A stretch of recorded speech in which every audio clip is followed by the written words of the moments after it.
I'm Marguerite Humeau. I'm an artist based in London. All of my works aim at reactivating or inventing worlds or ecosystems that haven't existed yet. The idea for meys started to emerge in my head when I was on a trip to Australia. And there I knew I would encounter the termite mounds, but I had no idea the impact that it would have on me.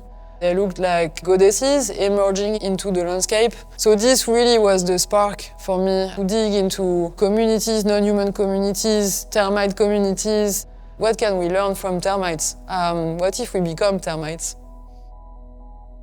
I discovered a mural made in the 60s by an artist called Adam Kosowski, and it was commissioned to him for a community center. I've recreated with the help of Kosowski in his afterlife via my discussion with him with AI. So together we imagined this world where things that are reminiscent of the London surroundings, but yet they've been completely exploded.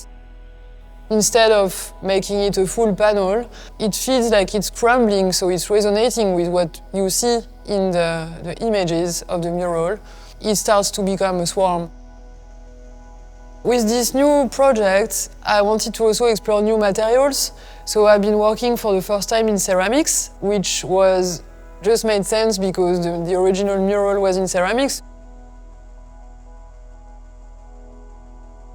And that takes us to the second part of the exhibition, which is access through a corridor in which you witness what could be some form of spiritual dance or ritual inside a termite mound. For this film, I've asked an animator to literally reanimate the images that I had generated with the help of AI.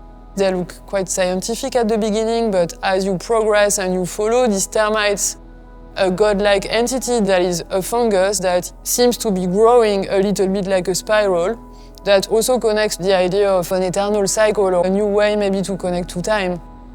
So that takes us to the last chapter, that is a very large installation, and the installation is comprising a series of sculptures. Some of them are guardians, honey holders.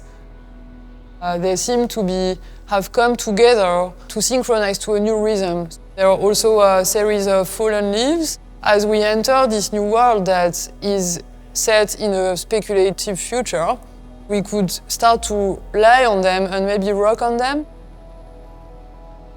And there is also a sound piece that seemed to be maybe more like blood flows or like heartbeats, but of a new kind. They all have been recorded by the musician Bendik Giske from a single saxophone. The idea of having 8 different voices, rhythms that are all very different and uncanny in their differences, but yet have been recorded from one single body, resonated very much with a lot of the ways I've been conceiving the show, but also the sculptures.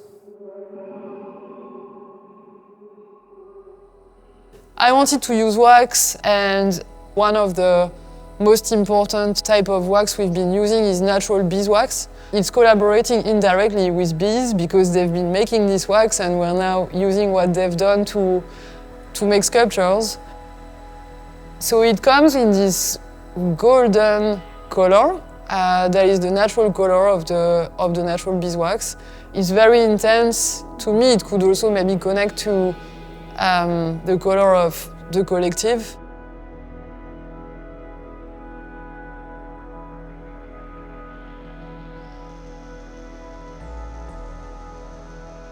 And then also I worked with wood, so this was also a new adventure for me.